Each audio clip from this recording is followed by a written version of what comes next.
नमस्कार दोस्तों, हाल चाल भोजपुरी में आप सभी का स्वागत है।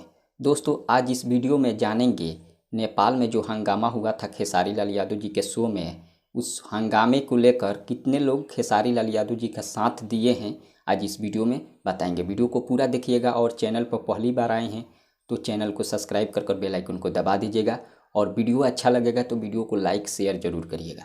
चलिए बिना देरी के शुरू करते हैं। आपको बता दें दोस्तों, सबसे पहला नाम आता है दिनेश लाल यादव जी, जिन्होंने खेसारी लाल यादव जी को फ़ोन करके हालचाल जाना। जो नेपाल में हंगामा हुआ था उस हंगामे को लेकर हालचाल जाने दिनेश लाल यादव जी खेसारी जी को फ़ोन करके।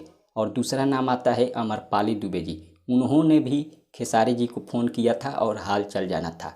और तीसरा नाम है अक्षरा सिंह, अक्षरा सिंह भी खेसारी जी को फ़ोन की थी और खेसारी जी की हालचाल जानी थी। और चौथा नाम है प्यारेलाल कवि जी, उन्होंने भी खेसारी जी के पास फ़ोन किए थे और खेसारी जी का हालचाल जाने थे।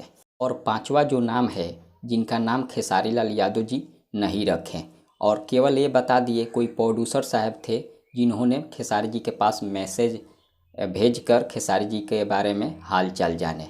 लेकिन ये 5 लोग थे जो खेसारी जी को मदद किए और फ़ोन करके, किसी ने मैसेज करके खेसारी जी के बारे में हाल चाल जाना।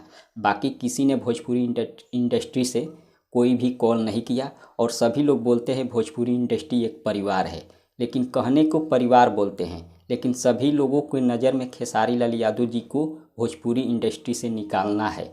जी हाँ, यही सच्चाई है। लोग चाहते हैं कि खेसारी लाल यादव जी भोजपुरी इंडस्ट्री से बाहर हो जाए ताकि हमारा फिल्म चलने लगे। लेकिन जब तक जनता नहीं चाहेगी, जब तक पब्लिक नहीं चाहेगा भोजपुरी इंडस्ट्री से खेसारी लाल यादव जी को, जब तक पब्लिक नहीं निकालेगी तब तक कोई नहीं निकाल सकता है। भले कुछ भी, कोई भी जोड़ लगा ले, लेकिन कोई नहीं निकाल सकता है।